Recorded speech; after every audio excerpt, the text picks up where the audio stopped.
আমি বুঝলাম না এনসিপির তিনজন পুরুষ নেতার সাথে একজন মহিলা নেতা কিভাবে অবকাশ যাপনে যায়, বা এনসিপিতে কি আর কোনো সদস্য নাই যে অবকাশ যাপনে যাওয়ার মতো, বা এইরকম একটা গুরুত্বপূর্ণ সময় যেখানে রাষ্ট্রের একটা ঘোষণাপত্র, যেটাকে বলা হচ্ছে যে জুলাই ঘোষণাপত্র, সেই জুলাই ঘোষণাপত্র যেদিন পাঠ হবে, যেদিন এই এনসিপির যে শীর্ষ নেতারা মনে করেন যে তারা জুলাইয়ের সর্বোচ্চ অংশীদার, সেই নেতারাই তো এই বৈঠকে থাকার কথা ছিল, কিন্তু তারা সেই বৈঠকে না থেকে কি করলেন? কক্সবাজারে হানিমুন করতে গেলেন, কক্সবাজারে অবকাশ যাপন করতে গেলেন। মানুষকে খুব বোকা পেয়েছেন আপনারা না? ইতিমধ্যেই খবর রটে গেছে, ইতিমধ্যেই প্রথম আলো থেকে শুরু করে, যুগান্তর থেকে শুরু করে, বিবিসি থেকে শুরু করে দেশের সর্বোচ্চ মিডিয়াগুলো নিউজ করেছে যে এনসিপির শীর্ষ 4 জন নেতা, যেখানে সার্জিস আলম, হাসনাত, নাসিরউদ্দিন পাটোয়ারি এবং ডাক্তার তাসনিম যারা, তারা সবাই সাবেক মার্কিন রাষ্ট্রদূত পিটার হাসের সাথে দেখা করতে গেছেন। এইরকম একটা ক্রাইসিস মুভমেন্টে আপনারা কেন এই পাতানো ফাঁদে পা দিলেন? কেন এই পাতানো ফাঁদে পা দিলেন আপনারা বলেন?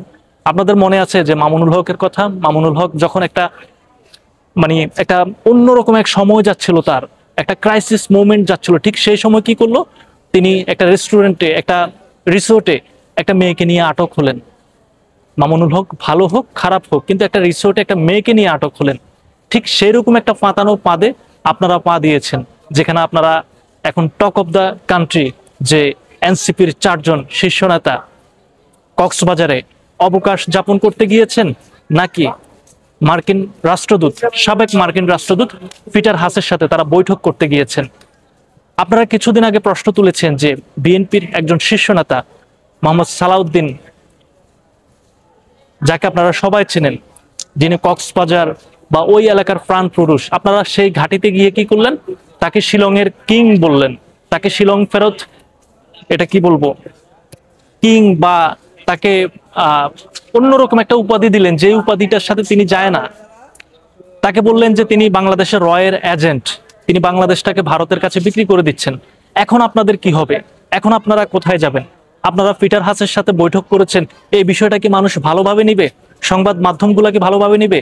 আমি আগেই বলেছি যে এনসিপির পতন শুরু 2 দিন আগে, যেদিন ছাত্র দলের সমাবেশ ছিল শহীদ মিনারে, আপনাদেরকে জায়গা ছেড়ে দিয়ে তারা শাহবাগে চলে গেল। আপনারা শহীদ মিনারে প্রোগ্রাম করলেন অল্প কিছু মানুষ নিয়ে, সেদিনই আপনাদের পতন শুরুর ঘন্টা বেজেছে। আর আজকে হচ্ছে আপনাদের ফাইনাল ঘন্টা বেজে গেল, যেদিন আপনারা এই যে কক্সবাজারে 4 জন নেতা নেত্রী মিলে অবকাশ যাপন করছেন, নাকি পিটার হাসের সাথে আপনারা কি ধরনের বৈঠক করবেন সেটা তো আর আমরা জানি না। আমরা সাধারণ মানুষ বুঝি না যে পিটার হাসের সাথে আপনারা ইংরেজিতে কি বলবেন। বাংলায় বললে হয়তো আমরা বুঝতাম আর কি। তো ইংরেজিতে যাই বলুন, যাই করুন, এই দেশটা বিক্রি করে দিবেন না। জুলাইয়ের ইমাম হিসেবে আমরা আপনাদেরকে স্বীকৃতি দিয়েছি, এই জুলাইয়ের সর্বোচ্চ অংশীদার হিসেবে আপনারা ছিলেন।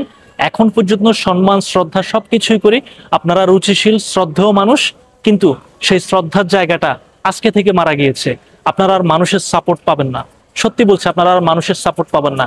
এতদিন আপনাদেরকে বিএনপি থেকে শুরু করে, জামাত ইসলাম থেকে শুরু করে ছাত্ররা আপনাদেরকে কঠিনভাবে সমর্থন দিয়েছে, কিন্তু ঠিক এই মুহূর্তে এসে আপনাদেরকে কতটুকু সমর্থন দিবে সেটা আমার জানা নাই। আজকে জুলাইয়ের এরকম একটা গুরুত্বপূর্ণ দিনে আপনারা কক্সবাজার চলে গিয়েছেন, আপনারা কি দাওয়াত পান নাই? আপনাদেরকে কি দাওয়াত দেয় নাই? হান্নান মাসুদ গতকাল রাতেই একটু ইশারা দিয়েছিল যে তিনি এই সমাবেশে যাবেন না, এই সমাবেশটি তিনি বহিষ্কার করলেন। আরেকজন আপনাদের উপদেষ্টা, তিনি বললেন যে 1-11 পদধ্বনি বেজে যাচ্ছে। এগুলো কিসের আলামত? কি শোনাতে চাচ্ছেন? কি করতে চাচ্ছেন আপনারা? আপনারা যাই করতে চান না কেন, দেশ কিন্তু যেভাবে চলছে, যেভাবে বিএনপি চাচ্ছে, জামাত চাচ্ছে, একটা বড় অংশীদার শক্তিগুলো চাচ্ছে যেভাবে, সেভাবেই দেশ চলবে। আপনারা মনে করছেন যে জুলাইয়ের শক্তি, জুলাই যেভাবে চাইবে সেভাবেই হবে।